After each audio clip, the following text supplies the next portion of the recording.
when you came back to LCS, obviously with this Golden Guardians lineup, this was one of the ones where I actually think people were too harsh on that lineup. Even when it was formed, people could tell, like Haunter obviously just came off all those championships not that many years before, as one of the best top laners. Ole, at least in the past, had been a very good player. People thought highly of. Obviously, people like Deftly, he's still getting chances now. People think he's going to make it in contracts. Was a guy where he used to be in Cloud9. So I remember when this lineup was formed, there was maybe some quiet optimism of people. Like Prince, it looked better than the Echo Fox lineup. So what do you think of the way that this first split went for you? It seemed like individually you were back in pretty good form. I mean, I think the split was okay. There wasn't that many issues. I mean, it just really comes down to a whole lot of practice. I know that we kind of have a lot of freedom to do what we wanted in GGS, but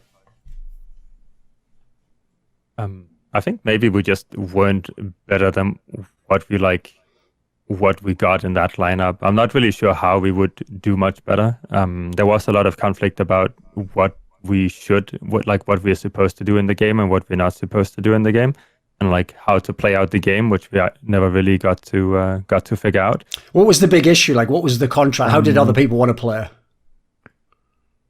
I think we were just not very adaptive to what was really strong in the meta at the time. We had a lot of discussions.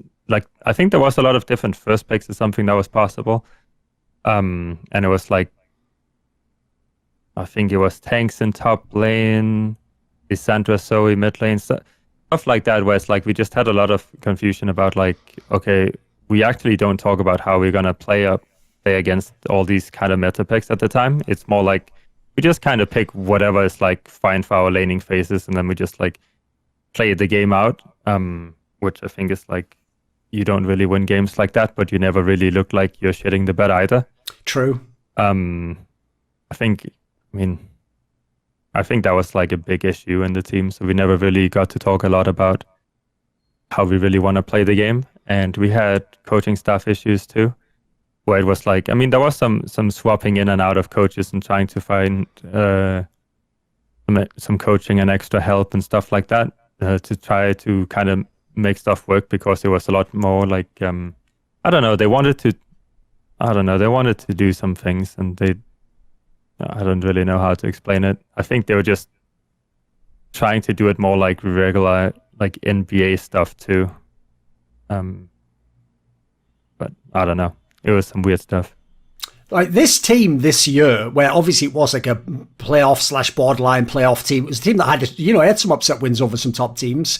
This was one of your teams that really made me stop asking the question that as a naive European I always ask LCS people, which is have none of you ever figured out what the side lane is? But mate, when I watch this team, I understand now why teams don't do it. Because logically, right, most of the top teams in LCS have a really amazing European solo laner, if not two nowadays. So I always thought, you're not going to tell me that, people who've played in teams the Origin teams that were side lane, or they don't just come to America and forget how to do it. But I remember watching some of the games you had in this team where you tried to do 1-3-1s and you just could not get the 3 not to fight. If the enemy engaged on them when they were near the tower, it's their brains just told them they were in a 5v5. Have you noticed this problem? Because it feels in LCS, it's rare that teams really understand how to actually properly do these split pushes.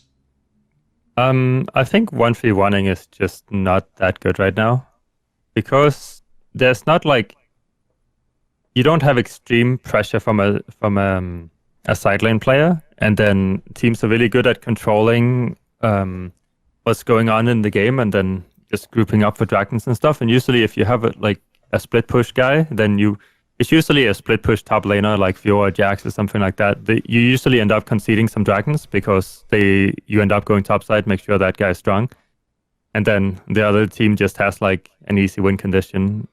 And if you do it the other way around, where you just don't help your guy top, then he's just going to fall behind due to jungler. And even if you get the dragons, you don't have a team fight comp. So it's really hard to team fight even if you get the dragons. So I feel it's...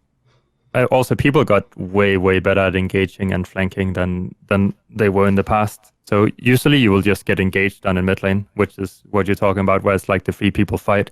Obviously, people can always play it better, but it's just really hard with limited amount of vision, because you don't have infinite wards. So if they clear it out, you have to base. There's just so many aspects to it that makes it incredibly hard to play 1-3-1. And everybody has to understand what's going on in the game and has to be on the same page. And it just makes it really, really difficult. So it's easier just being like, okay, let's have something that can kind of split and then also be strong in team fights, which is kind of what you see now. You had some very interesting picks this year that were basically off meta. Like, I remember, for example, when you were playing Karthus in the spring split, at the time, Karthus was a jungle champion. Like, that's actually where it was being played if you went to the career or something. And then I remember when you were playing Vel'Koz, I went and looked it up online. There was like barely anyone in the entire world playing Vel'Koz at that time in any region. So there are these two picks, right? Obviously, these weren't ones that were being spammed, even when you got wins on them by other people. So they did look like they were trickier maybe to play. Give me some thoughts on it. Why were these viable champions for you? How are you trying to play them? The Vel'Koz one I think particularly was quite interesting because everyone thought obviously it's just going to get ganked 24/7, but actually you seem to do a very good job staying away from those. Yeah, I mean they just have kind of unique strengths and kind of unique weaknesses at the same time. The Karthus thing is kind of just, I think Karthus stats and laning phase and everything is just way overtuned. So it is actually a snowball champion where you just win your laning phase and then you have your ultimate to support your side lanes, so they are also going to be able to win. That one is just pretty broken and is something I've always been playing a lot of, just whenever it looks good, and it depends on which champions I'm up against. And since it's LCS, people don't really play like assassin-type champions. They're just going to pick the regular stuff, so it's not that scary to like blind pick. And Lissandra was meta at the time, which Karthus is pretty good into because you just out-damage her all the time and have strong laning phase. So that's the reason for the Karthus pick. And I don't know. I don't think I ever really lose on Karthus. I think I lost like one game in the last 5 years or something on him in competitive.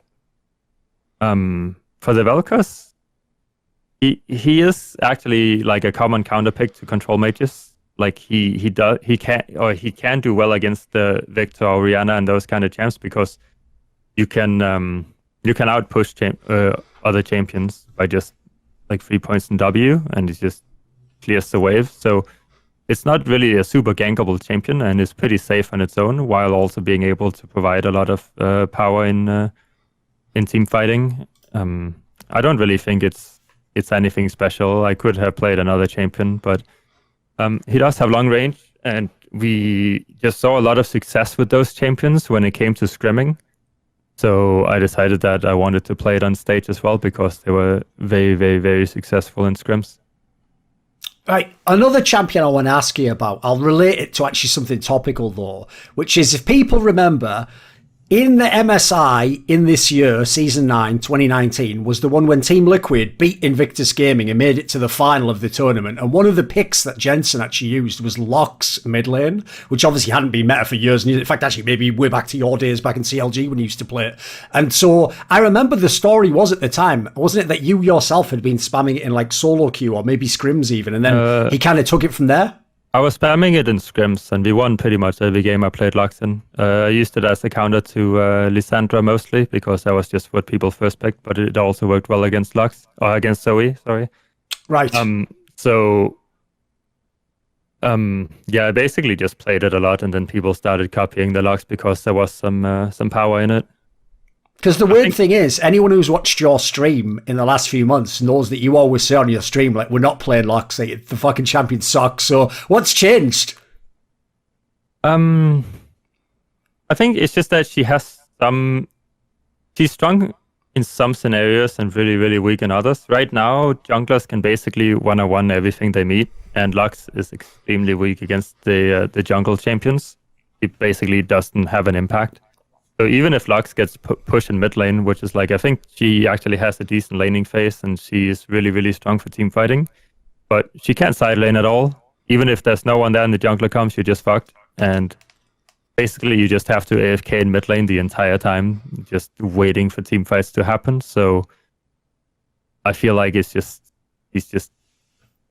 awful just because of those reasons. If the mid lane champions you see right now is champions that actually can duel and one-on-one other champions, both the enemy mid laner or the jungler. So that's really why those mid lane picks are played over other stuff.